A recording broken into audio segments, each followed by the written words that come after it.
This is the story of how my village survived Ebola. Bats brought the tiny Ebola germs, too small to see, so small, yet so dangerous. Without realizing, grandfather rubbed a little blood in his eye. Ebola germs came into his body.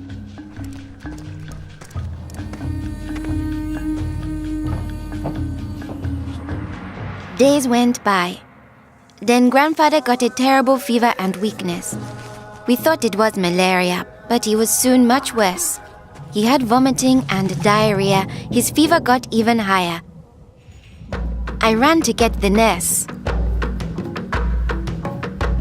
But grandfather had already died. I was heartbroken. The nurse thought it might be Ebola, a disease caught from bush meat, but which spreads from person to person. Others in our region had already died of this new disease. Unless we understood the disease and followed their rules, it could spread further and kill many more people.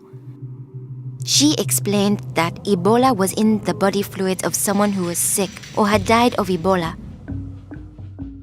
Their sweat, tears, mucus, saliva, vomit, diarrhea, urine, breast milk, sexual fluids, and blood.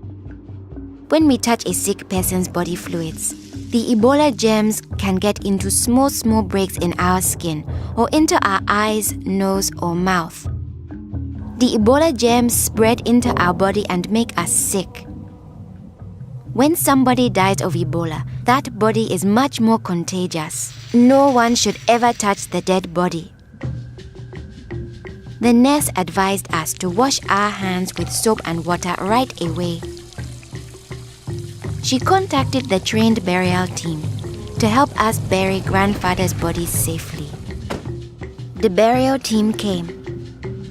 They comforted us and explained what they had to do to protect us. The team wore protective clothing that kept them safe from the dangerous germs.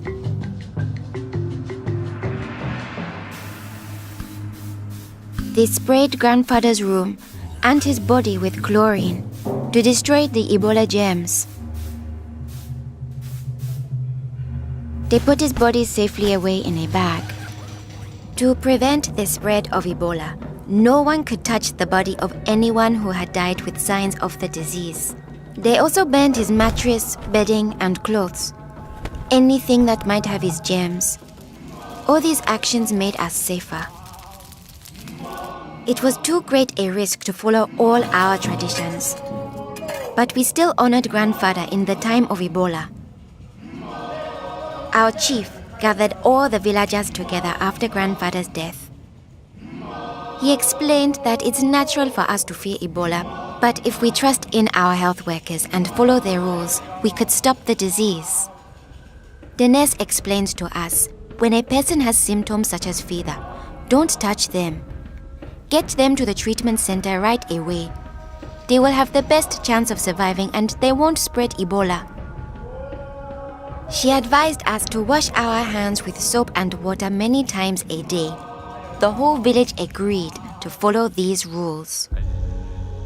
Since we all had close contact with grandfather, we were at risk of getting Ebola. We had to stay home.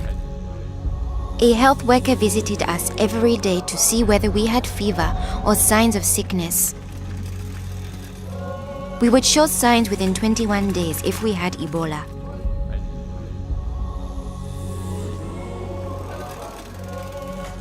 Many days passed, and I thought we would all stay healthy.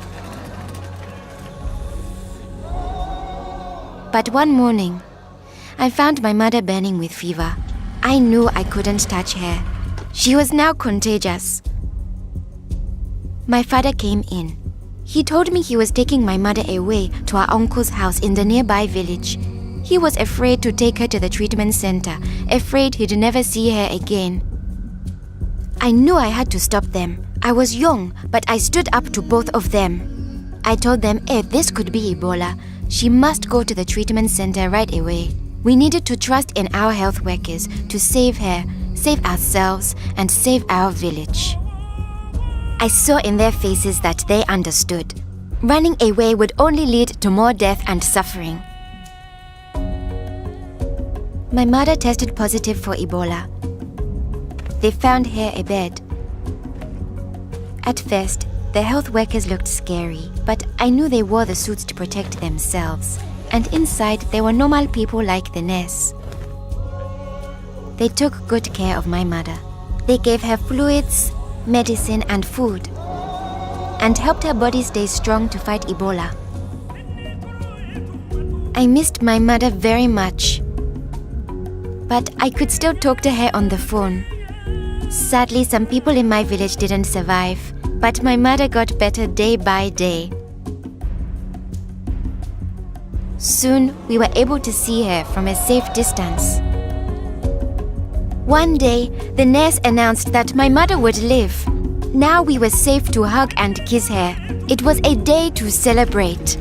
Our village followed their rules. We trusted our health workers, brought us sick for care right away, called for the safe burial team when one of our people died, and we always wash our hands with soap and water.